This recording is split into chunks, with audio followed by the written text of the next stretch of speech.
Hello again. We're very happy to be recording another Eastern service. For any of you who are interested, we know some of you, we hope maybe some we have never met can benefit from this as well. I'm Miss Shepherd. I'm here today with Miss Ross and Mr. Cresswell. And we are really glad to be back with you tonight. Today is April the 29th. When we're recording it, it's raining very hard where I am. I'm not sure when it is you'll hear this, but just so you have some time context, we are recording it on April 29th, and we'll send it to you just as soon as we can. Ms. Ross and Mr. Cresswell, would you like to say hello as well? Yeah, I just want to say hi and just let you guys know that we're thinking of you and you're part of our practice. So just glad to be here. Gentlemen, I'm very glad to be able to participate in this. I've been thinking about you a lot. Thank you both. So we'll run today's service similarly to what we did in the prior one, if you saw that. I will go over to the Buddha and I will light the candles and some incense.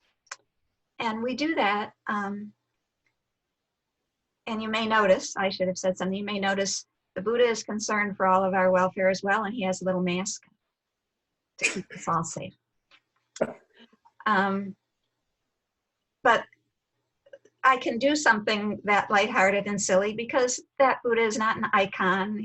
He's just a piece of plastic, we know. And it's not that we are bowing to an icon or some real figure. We are bowing to a representation of what it is that we honor, what it is important to us, what it is we value, both in the teachings that this historical figure left us, and also in our own hearts. We are bowing to our own wisdom, our own ability to see clearly and to wake up and to offer kindness and generosity and wisdom to the world. So the image is just an image to remind us that we have those same qualities in our hearts and we can develop them as this individual did all those years ago. So I'll light the candles and the incense. And then I will ring the bell once and Ms. Ross will lead us in a chant, and I'll put the chant up on the screen. So if you'd like, you can read along. Mr. Cresswell and I won't be chanting the chant along with Ms. Ross, because if we do, we get feedback. Only one person's sound can be coming through. So we're not chanting, that's why. After we finish the chant, Mr. Cresswell will lead us in a guided meditation for about 10 or 12 minutes. At the end of the guided meditation, we'll each have a little bit to say, to reflect on a topic with you. And then at the end, we will do another chant to close. It'll be about 40 minutes or so. So with that, I'll go and light the incense.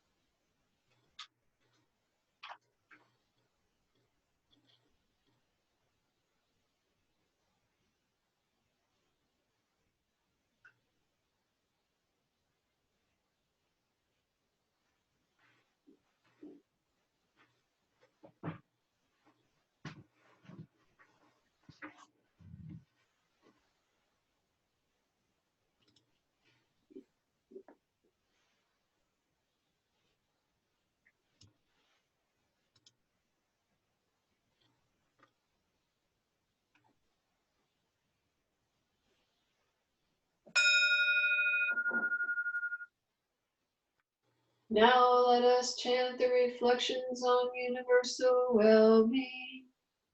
May I abide in well-being, in freedom from affliction, in freedom from hostility, in freedom from ill will, in freedom from anxiety, and may I maintain well-being in myself.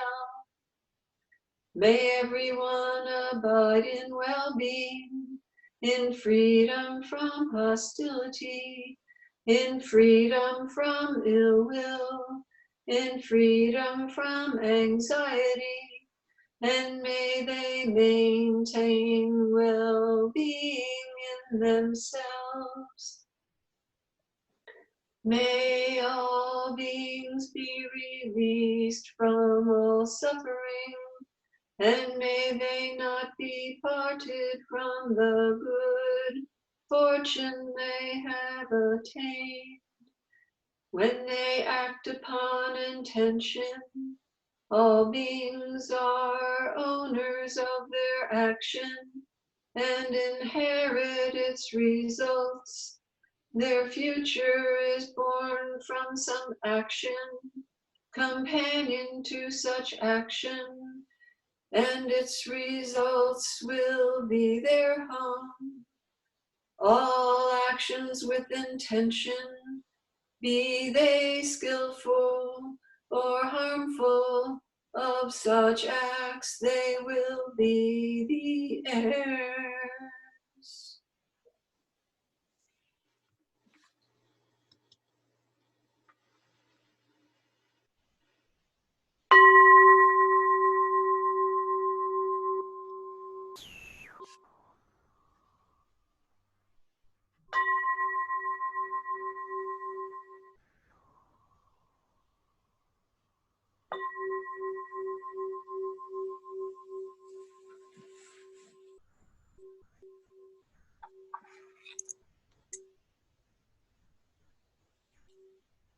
So with that wonderful chant reverberating within us, let us feel what is in the body.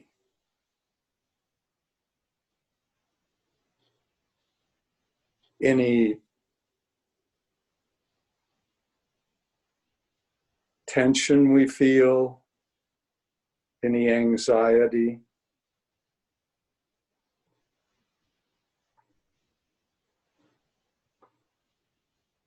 any agitation. Let us simply be with that, relax into it very patiently.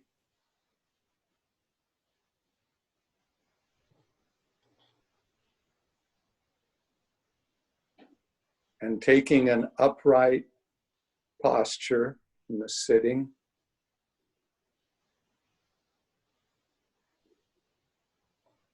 feeling the spine stretch.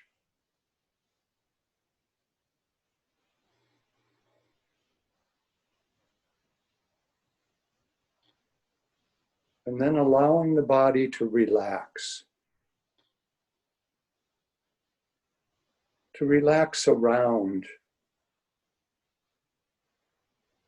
any tension, any agitation.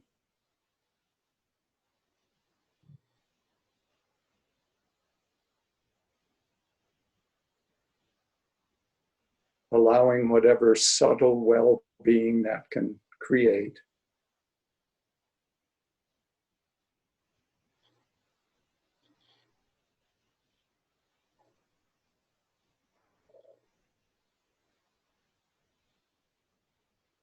And then bringing the feeling into the heart center, the center of the chest.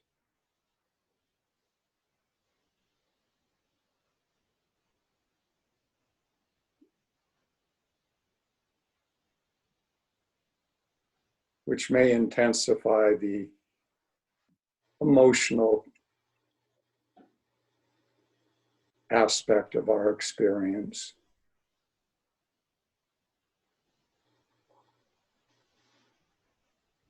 And bringing to mind an image of ourselves that makes it very easy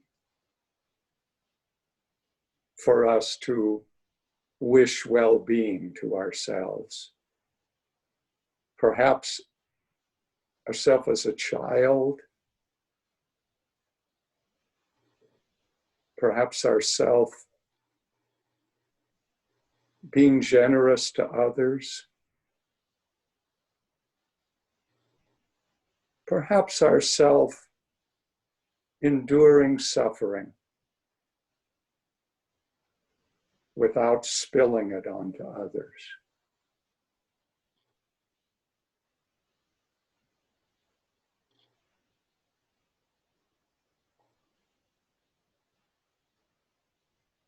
And bringing that image to mind,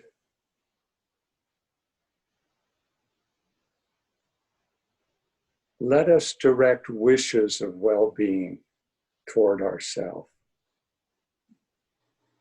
toward this being that is very deserving of well wishes, regardless of our past, regardless of what our feelings may be moment by moment, recognizing that all we are is a result of causes and conditions.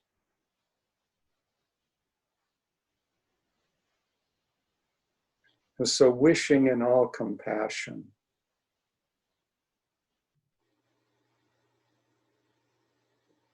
may I be safe and protected from inner and outer harm.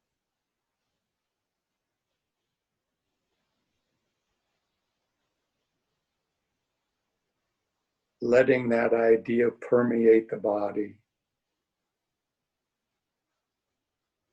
including the heart center. May I be safe and protected from inner and outer harm.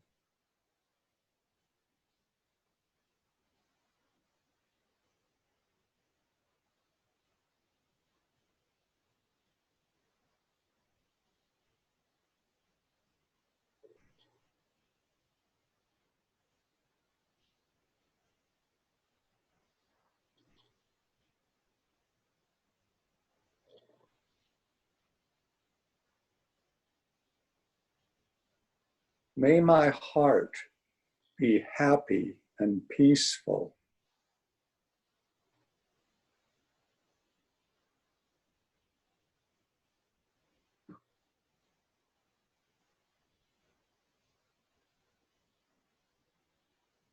Accepting any voices that might tell us, you can't do that, you can't be happy and peaceful. But feeling the wish, may that be so. And may I practice to help make it so over time.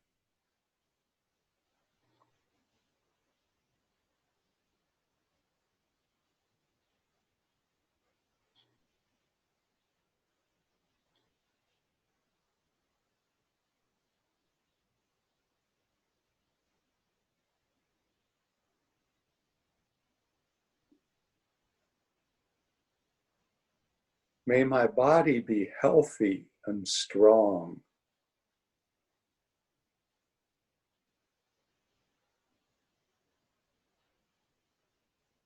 And as we wish this, we can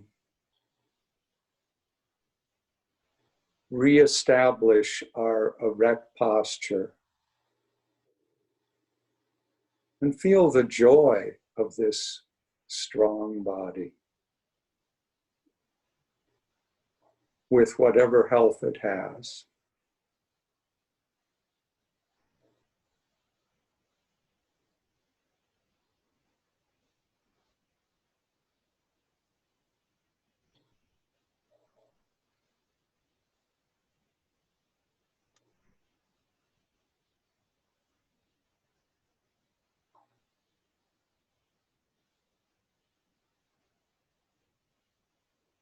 And may I be at ease with all of the conditions of my life.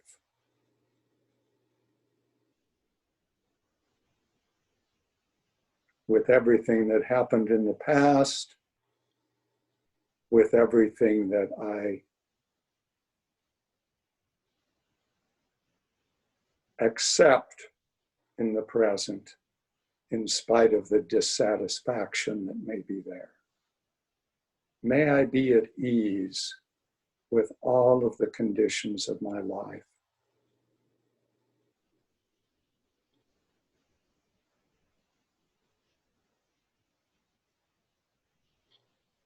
And may that be supported by ease in the body.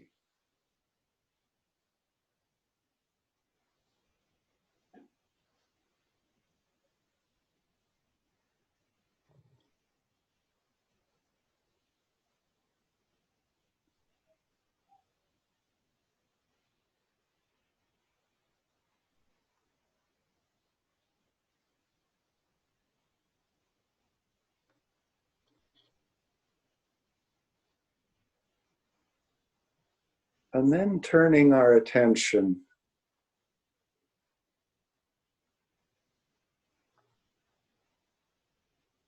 to our fellow incarcerated persons.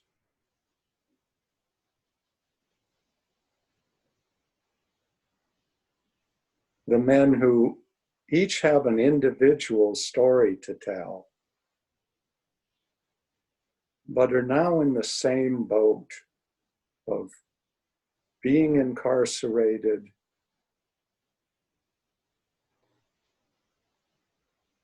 trying to do social distancing, and having anxiety about this virus, in addition to all other aspects of being in prison.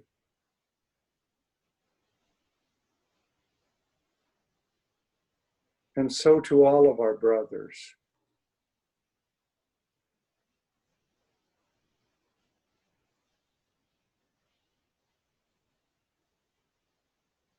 may you be safe and protected from inner and outer harm.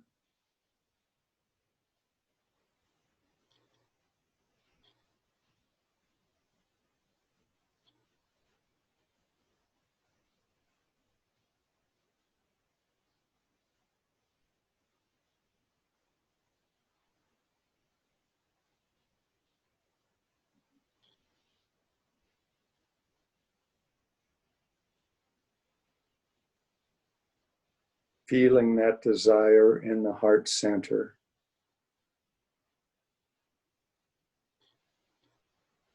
May your heart be happy and peaceful.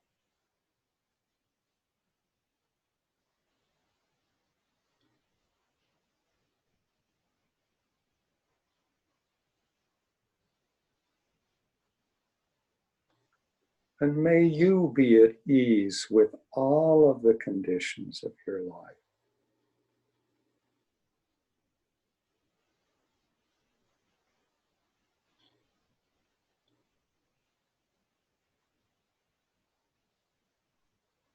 Feeling those desires for you and similarly for all of your brothers in prison.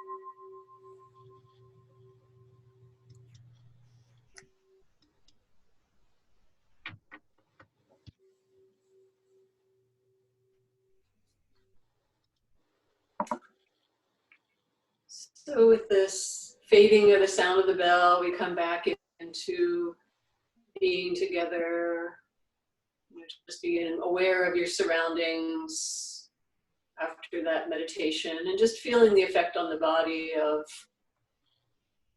those words, those reflections that Dave shared with us. Just feeling how that resonates in the mind and in the body, just feeling how it is right now.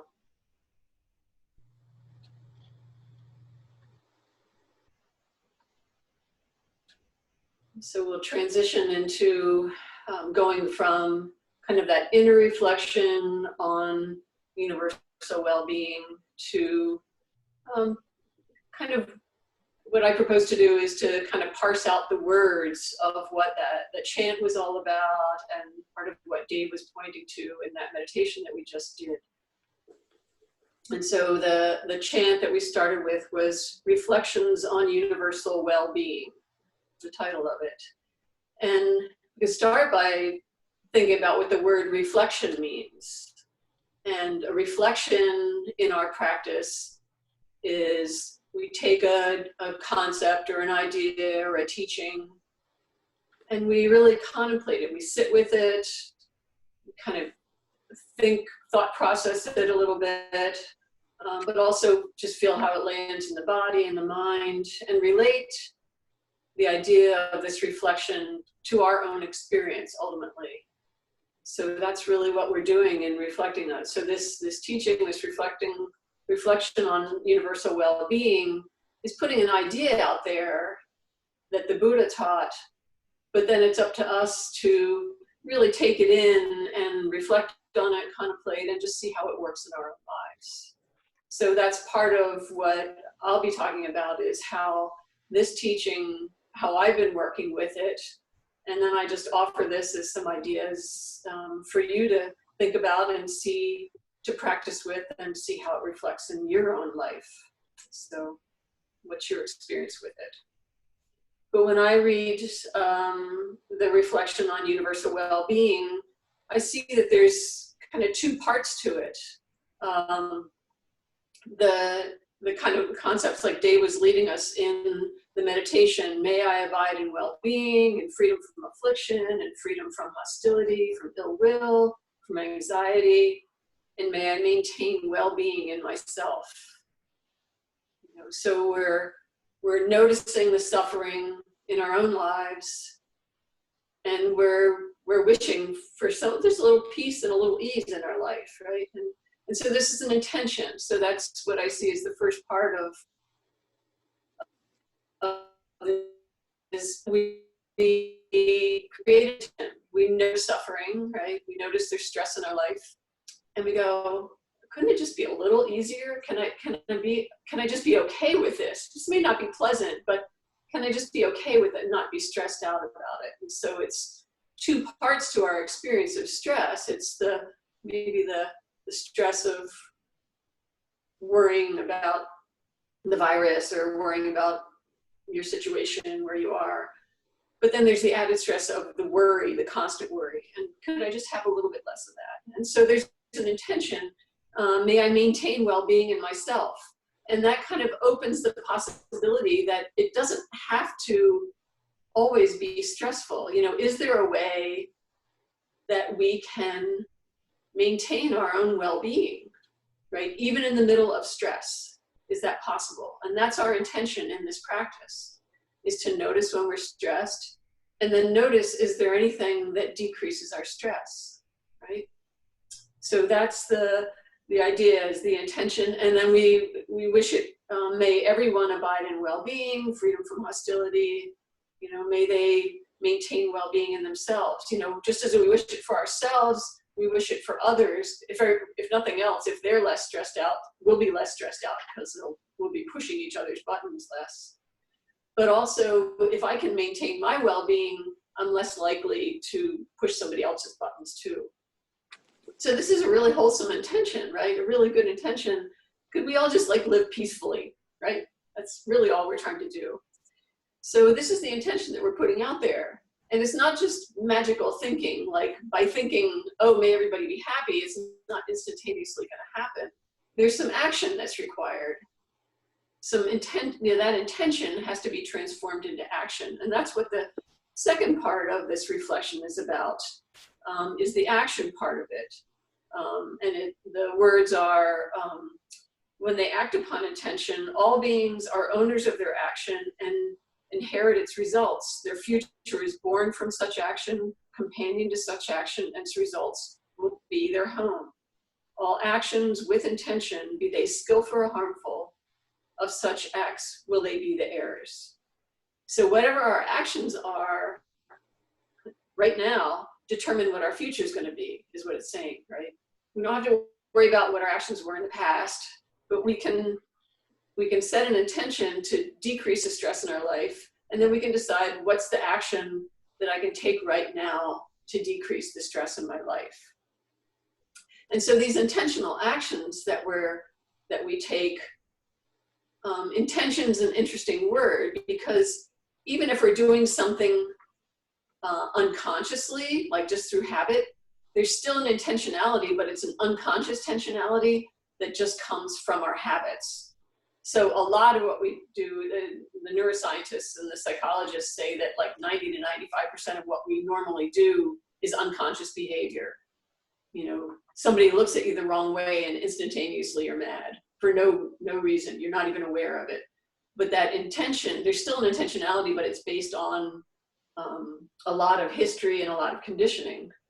But what we're trying to do in our practice is to notice, to be conscious of what's actually happening, and really bringing a conscious, not an unconscious, but a conscious intentionality to noticing exactly what's going on, noticing when we're triggered, and then rather than immediately acting out of habit, we can just take a pause, as we always talk about in our practice, just by noticing.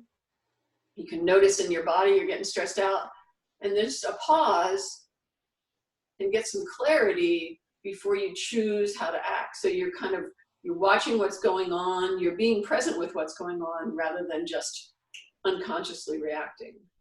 And this is where our freedom comes from. This is where our possibility of maintaining well-being comes from, is from being present. And that's why we practice in our sitting meditation practice, we practice really being aware of what's going on. Our mind may want to go off in thoughts, and that's all the unconscious stuff taking over. But then our awareness comes back and says, oh, what was I supposed to be doing? Oh, I was supposed to be here. And so that's what we practice when we're on the cushion, so that when we're out in the world, we can have our mind trained to keep coming back to the present, so that we're aware of what's actually going on, and we can choose consciously how to act.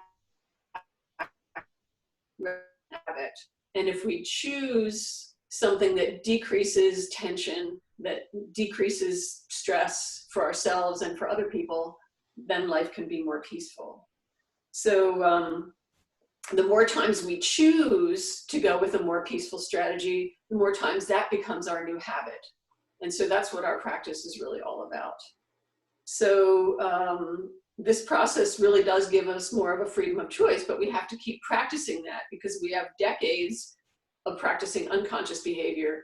Now we're trying to practice more conscious choice of choosing well-being rather than choosing to just act out of habit and out of emotions that are fueled by greed, anger, and delusion of not really knowing what's going on. So this teaching here, this reflection, is very simple, but it's also really profound, and it opens the door to the possibility of intentionality, of choosing well-being for ourselves, and we're not just being pushed around anymore, and we can make this choice for a life of better well-being. And it gives us the tools. The tools are maintaining that awareness and knowing that whatever we choose to do now in this moment, that next action determines our future. So it's really empowering. And so I just ask, that's how I look at this teaching, but maybe Dave, do you want to share how this, maybe it landed totally differently for you? Yeah. I'm going to talk more about the big picture of well-being. And what I talk about is what Jenny's really talking about, the application of, where it might have been better if I'd gone first. But at any rate, well-being the goal of well-being is the basis of the Dharma or Dhamma, and is in fact the basis for every skilled intention, an act of our lives. And it has really three dimensions. Well-being, first dimension is well-being includes both the reduction of suffering and the increase in joy. And secondly, the goal of well-being includes both our well-being and the well-being of others. And finally, it includes well-being now and in the future. And so the Dharma then is the skillful means of increasing well-being overall along all three of these dimensions. For example, using mindfulness to be aware of suffering and really experiencing the feeling of suffering, and thus allowing ourselves over time to let it go. This makes room for greater joy. And in turn, increasing joy strengthens us to be better able to work with the suffering and dissatisfaction that comes up. And then wishing ourselves well-being and pursuing it opens our heart to compassion toward others and toward generosity. And generosity and compassion, in turn, are very skillful tools for enhancing our own well-being. Similarly, achieving wholesome well-being in the present builds the habit energy in the mind that will support future well-being. And at the same time, working skillfully toward future well-being is going to support the now that the future will at some point become. So in this time of pandemic, of needing to physically distance, and yet being severely limited in that by incarceration, of almost inevitable resentment and even feelings of hostility, what can we do? How can we use this time to reduce our current suffering and also to generate joy, and at the same time continue to develop our capacity for future well-being? Well, we can be deeply aware of our negative feelings, both without condemning ourselves for those feelings, being able to accept that those feelings are here, and also with a clear intention not to feed these feelings by dwelling on the thoughts that keep them going. We do this a lot in our meditation, but we can do it all the time. And we can refuse to let our attempts to physically distance ourselves lead to feelings of isolation. And we can do this by redoubling our efforts toward feelings of generosity of heart and toward creatively conveying these feelings through support for our brothers and our sisters, through our speech and through our actions. Moment by moment, we may be 6 feet apart from people, but we can gear our speech and our actions to help support them.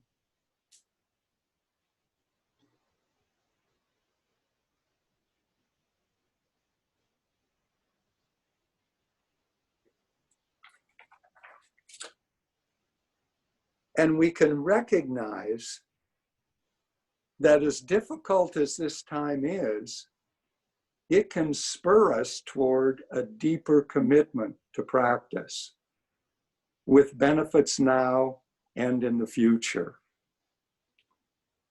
And the stories of the Buddha's time have a lot of examples of people who, in their time of suffering, found the strength thereby to dedicate even more effort toward alleviating that suffering in themselves and in others, and became very strong Dharma practitioners.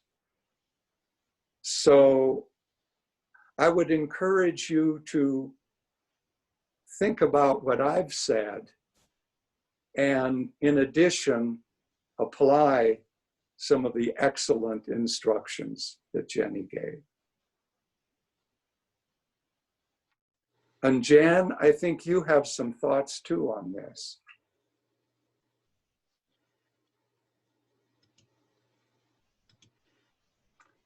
So thank you both very much. It's always a joy to be with other Dhamma practitioners and to hear how we can each take a teaching and really make it our own. And that's really what we're encouraging all of you to be doing. That's when Jenny was talking about reflection. That's what's involved in reflection, is taking a teaching or a sutta or a talk you've heard or a conversation you've had just in passing and reflecting on it, making it your own, considering, what can I learn from this situation? What can I learn from this teaching? So for me, this verse, this chant we did is one of my favorites. I find it very, very helpful and true. And one of the lines in it that I find especially helpful is the line on maintaining well-being in myself, or in ourselves. Because at first it talks about freedom from hostility and anxiety and ill will and all of those things. And I think often we're very aware of that, and that those things come towards us from other people or from situations, from institutions, from systems, from family, from all sorts of places. And those are certainly there. But the sutta, I think, or the chant, is really encouraging us to pay attention to, well, what about well-being in myself? How do I establish well-being here, inside this heart and mind? How can I strengthen well-being in myself so it's the dominant characteristic, quality of heart? Because when we can do that, when we have well-being in ourselves, the actions of others don't agitate us to that same degree. They don't unsettle us. So there might be ill will or hostility coming at us, but if we have well-being internally, it doesn't have that power to take us over. It's sort of like not turning our power over to other people. It's keeping our power within ourselves. And so I think one of the things that needs to happen for us to be able to learn how to establish that font, that source of well-being internally, is we need to examine what is well-being. For me, what does it mean? What would it mean to have well-being?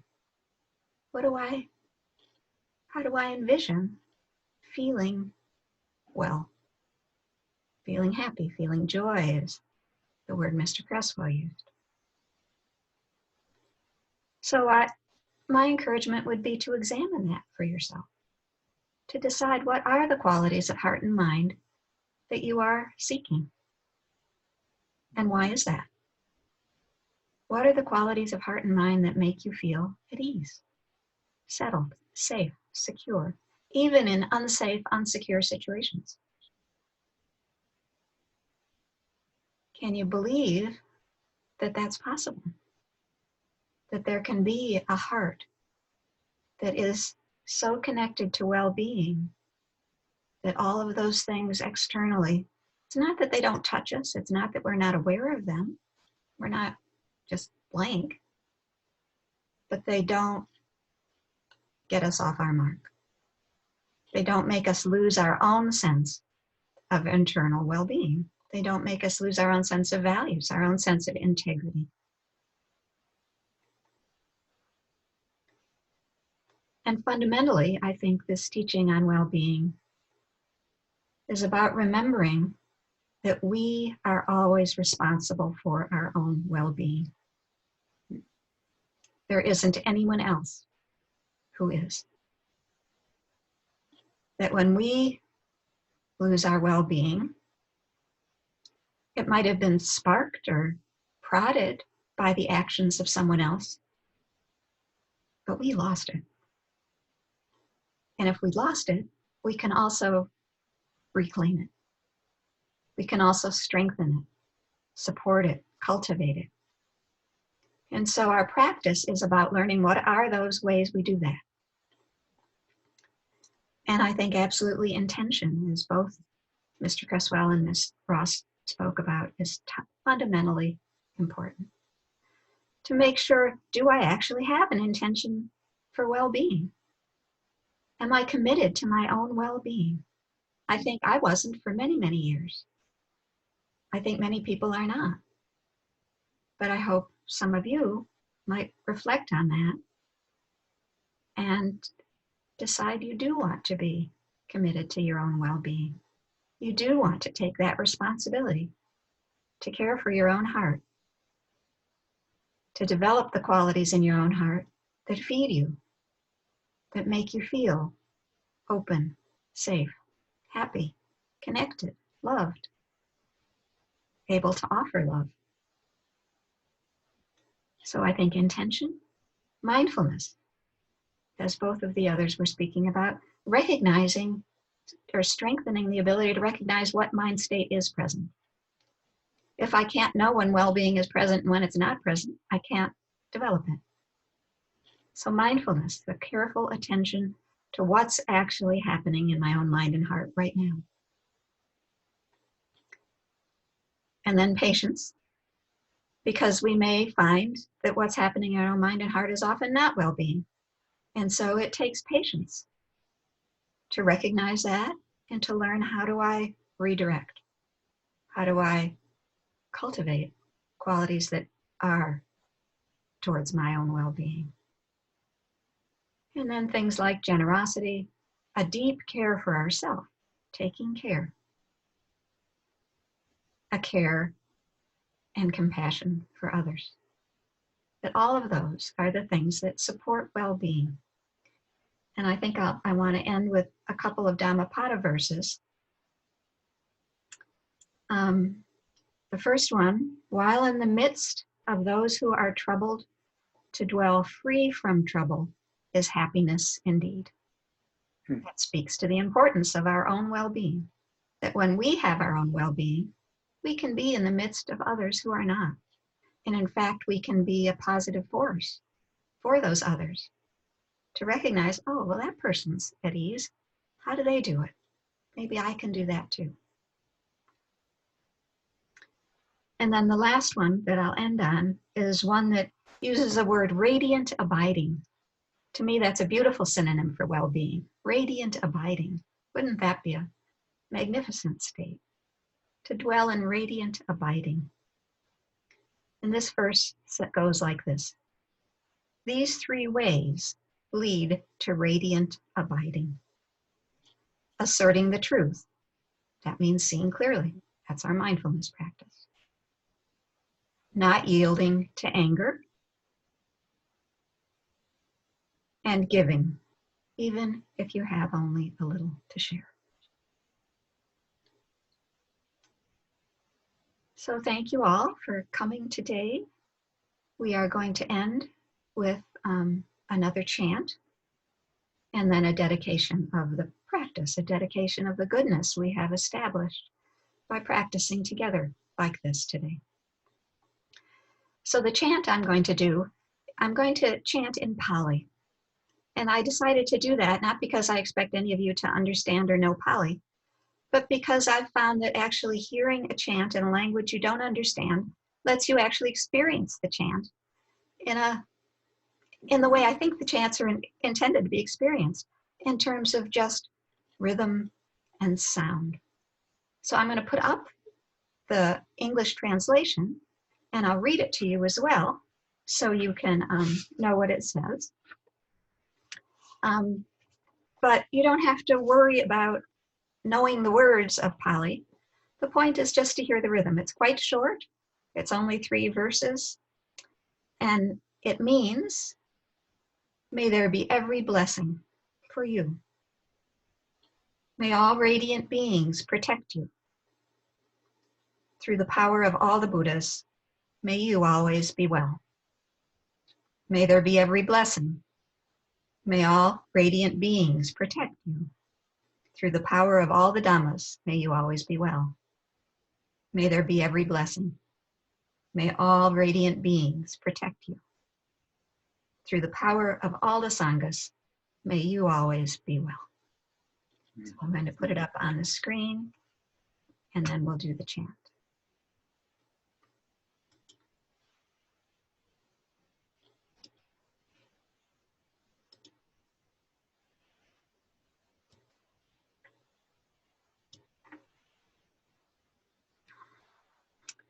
May there be every blessing. Bhavatu sabha mangalang, raknatu sabha devata, sabha Buddha, nubhavena sada soti, bhavantu te, bhavatu sabha mangalang, raknatu sabha devata, sabha dhamma, nubhavena sada soti, bhavantu te, bhavatu sabha mangalang, raknatu sabha devata, sabha sangha, nubhavena sada soti, bhavantu te. And now we will dedicate the merit of our practice today. The fact that we practiced it today actually is a wonderful thing, a wonderful gift to each of us here today and to the world. So may the merit of our practice together support and nourish each of us. May each of us find the inner resources to truly be able to give in many ways. May each of us offer love, knowing we cannot control the course of life, suffering, or death. May we see our own limits, but with compassion, just as we offer compassion to others. May our practice, as often as we can, be the condition for awakening to the truth of our life. And may all beings, not one left out, be well, be safe, and be free from mental and physical suffering.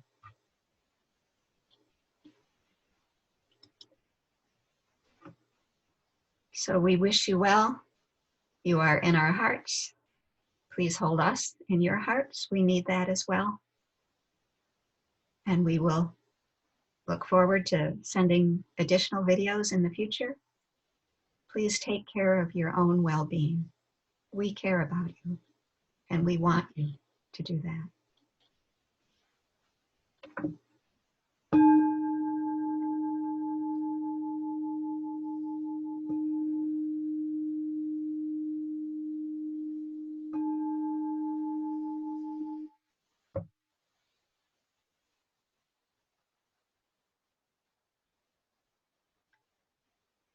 Be well.